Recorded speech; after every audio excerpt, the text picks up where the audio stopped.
எப்படி செய்யலாம்னு பார்க்கலாம். அதுக்கு தேவையானதெல்லாம் என்னன்னு பார்க்கலாம்.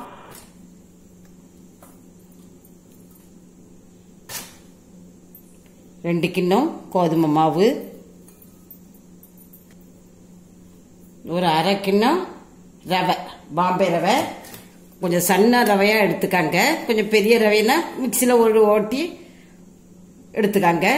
இது பொடி ரவை தான் எடுத்திருக்கேன். அதையும் நம்ம சேர்த்துடலாம். உப்பு கொஞ்சம்,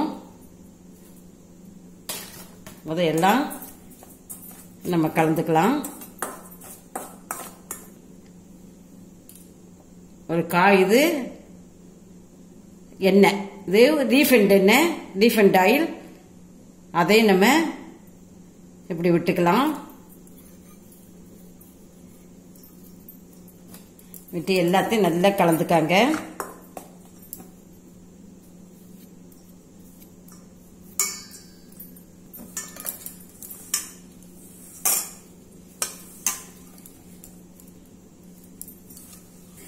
உங்களுக்கு பட்டர் கூட எடுத்துக்கலாம்.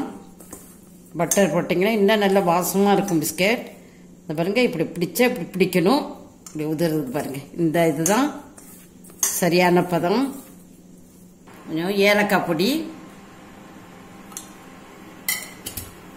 கோதுமை மாவு எடுத்த கிண்ணத்திலே ஒரு கிண்ணம் சீனி எடுத்திருக்கேன். வெந்நி கொஞ்சம் வெத வெதுப்பான வெந்நி எடுத்திருக்கேன். ஒரு அரை இது எடுத்திருப்பேன். ஒரு இதையும் நம்ம இந்த சீனியில அப்படியே விட்டு கலக்கிக்கலாம். ரொம்ப கலக்கணும்னு அவசியம் இல்லை. இப்போ இதை நம்ம இப்போ கொஞ்சம் கொஞ்சமாக விட்டு இதை விட்டு அப்படியே மாவுல கலந்துக்கலாம்.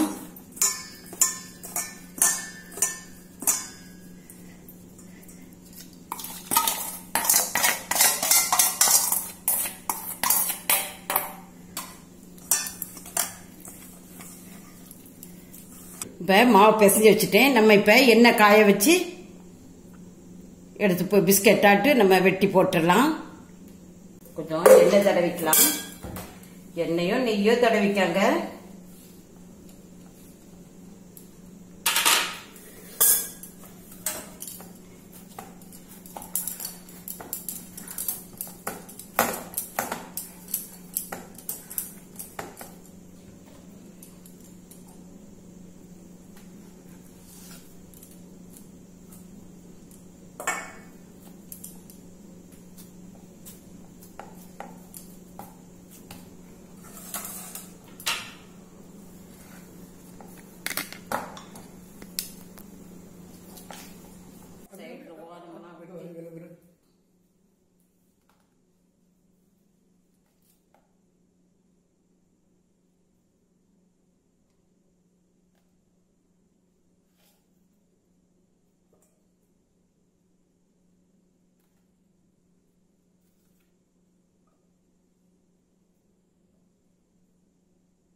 அடுத்து ஒரு எண்ணெயில போடும்போது புட்டுரும்.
பாருங்க எவ்வளோ சாஃப்டா இருக்கு.